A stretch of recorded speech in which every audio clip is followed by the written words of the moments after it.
Before you scroll away, pause for just 1 second, because the next few minutes might change the way you see people you think you already understand. And if this story moves you even a little, remember to like the video and subscribe to the channel, because stories like this deserve to be shared, and you won't want to miss what comes next. The sirens were louder than his thoughts, sharp and accusing, cutting through the early evening air as people slowed their cars to stare.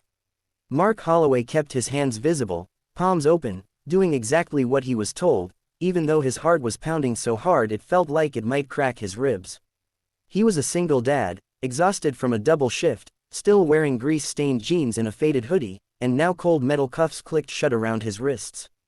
The female officer standing behind him moved with calm precision, her voice steady, professional, almost distant. To her, this was just another call. To Mark, it felt like the end of everything he'd been holding together. His son Eli sat in the back seat of their old car, eyes wide, clutching a worn-out stuffed dinosaur. He didn't cry. That almost hurt more. Mark tried to turn, to tell him it was okay, but the officer gently guided him forward. She wasn't rough, but she didn't hesitate either. Her name tag read Officer Ramirez, and she looked like someone who had learned long ago not to let emotions interfere with duty. The accusation was simple and devastating. A nearby convenience store had been robbed.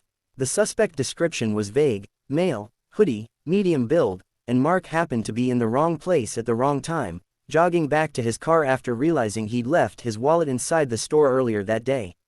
Someone pointed, someone assumed, and suddenly, his life was being reduced to a few uncertain words spoken over a radio.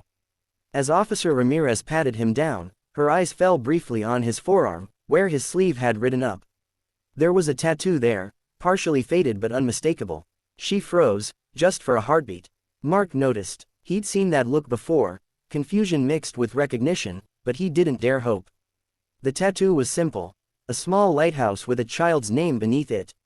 Eli. The lines weren't perfect. It had been done years ago, back when money was tighter and hope felt thinner. He got it the night after his wife died, a promise inked into skin that no matter how dark things got, he would be the light for his son. Officer Ramirez swallowed and looked again, more carefully this time. Her professional mask cracked, just enough to let something human slip through. She remembered the tattoo. Not exactly, but the story behind one very similar. Years ago, when she was still in the academy, she'd volunteered at a community center after a flood displaced dozens of families. There had been a quiet man there, a young dad who refused to take extra supplies for himself, insisting they go to other kids first. He'd carried his little boy on his shoulders all day, smiling even while exhaustion dragged him down. That man had a lighthouse tattoo. She straightened and asked Mark a simple question, one not meant for the report. "Where were you an hour ago?" He answered honestly, voice tight but calm, explaining his shift, his son, the forgotten wallet. No anger, no excuses. Just truth. She radioed for clarification, her tone shifting subtly, urgency replacing routine. Within minutes, details began to unravel. The real suspect had been caught 2 blocks away, caught on camera, hoodie thrown in a dumpster.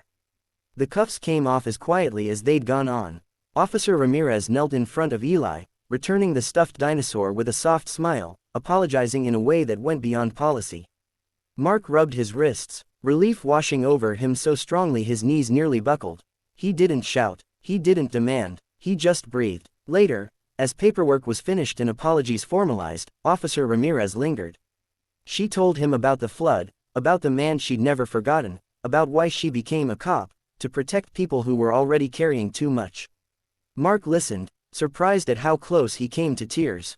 For the first time in years, he felt seen, not as a suspect or a statistic, but as a father doing his best.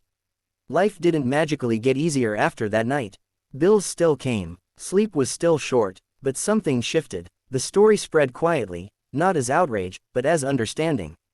The department reviewed procedures. Officer Ramirez volunteered to start a community outreach program for single parents. Mark began speaking at it, sharing his story, reminding others that dignity can survive even the worst misunderstandings. Years later, Eli would ask about the scar marks where the cuffs once were, and Mark would tell him the truth, not with bitterness, but with pride. He would explain that people make mistakes, but compassion can change everything, sometimes with nothing more than a glance at a tattoo and the courage to look twice. So if this story reminded you that humanity still matters, that empathy can break through fear, take a moment to like this video and subscribe to the channel. Because every share keeps these stories alive, and you never know whose life might change just by hearing one.